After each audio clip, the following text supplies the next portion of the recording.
At first, the German Luftwaffe laughed at the big, slow American bombers lumbering toward them. They called them fliegende Särge, or flying coffins, convinced that no machine that large could survive the unforgiving skies over Europe. But as the missions continued and the bombers kept coming, hundreds at a time, something began to change. Stay until the end to find out how the B-17 Flying Fortress earned one of the most feared and respected reputations in the skies, and why even German pilots began to call it the plane that would not perish. The mockery begins. In 1942, when the first American B-17s began to appear over occupied Europe, the German Luftwaffe saw an opportunity. To them, these four-engine bombers looked enormous, slow and vulnerable, easy targets for their Messerschmitts and Focke-Wulfs. Luftwaffe radio operators started referring to them sarcastically as flying coffins. The reasoning was simple.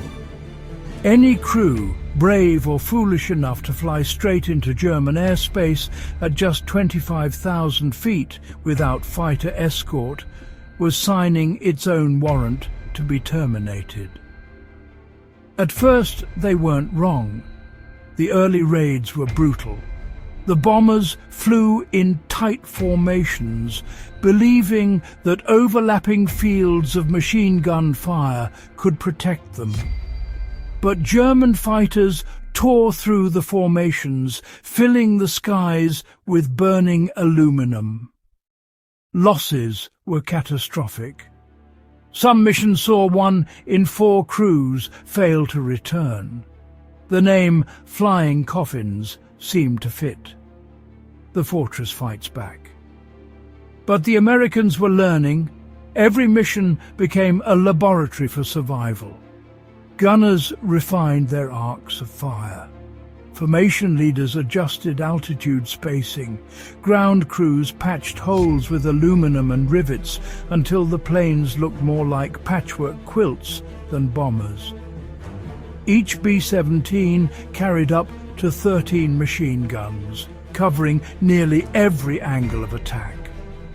The nose, the belly, the tail, the sides, all bristling with 50 caliber Brownings.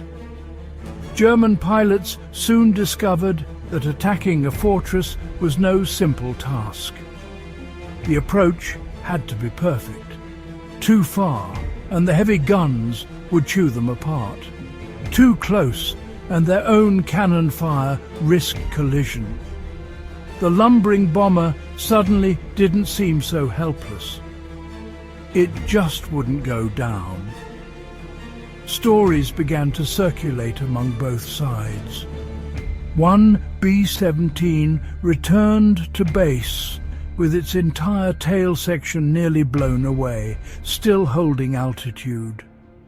Another landed in England with one engine working, hundreds of holes in the fuselage, and half its control cables severed. German pilots began to notice it too.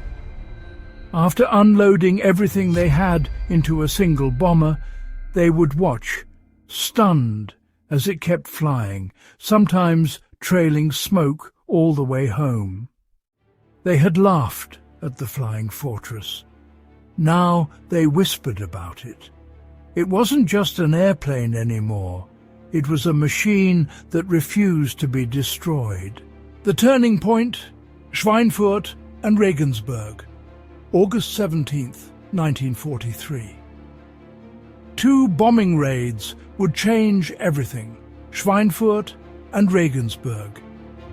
The Luftwaffe threw everything it had at the incoming American formations.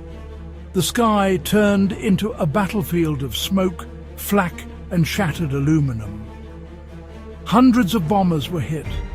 Many fell. But the survivors still made it to their targets. They dropped their bombs with precision and turned for home.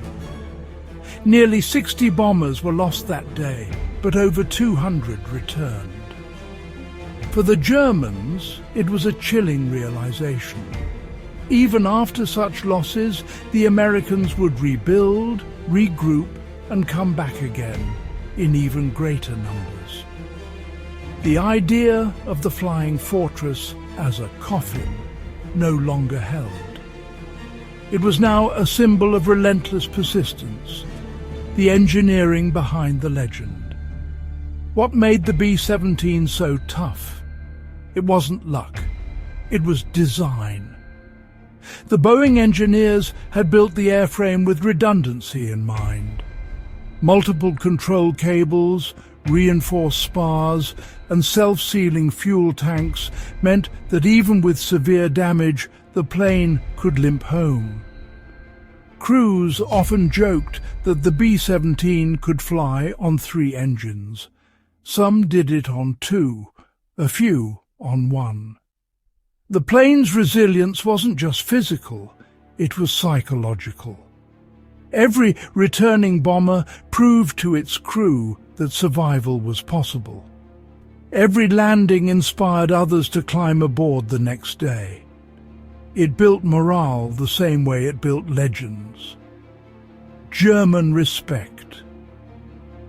By late 1944, the tone in Luftwaffe briefings had changed. German pilots no longer mocked the B-17. They studied it.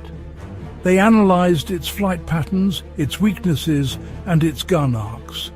They began to respect it and even fear it. Veteran ace pilots warned rookies never underestimate the American bombers. Attack from below if possible, never head on, never linger in the tail gun's sight. To them, the flying fortress was now a worthy opponent, a steel beast that fought back every inch of the way. Legacy and the human element. Inside each B-17 were 10 men who knew the risks. They weren't just flying a mission, they were flying a message. Each sortie showed that the United States had the industrial strength, courage and will to keep fighting, no matter the cost. When the war ended, many German pilots admitted that the constant drone of American bombers overhead, day after day, night after night, had broken their sense of inevitability. The bombers were proof that no fortress was unbreakable except the flying fortress itself. They were called flying coffins. But in the end, they became the opposite.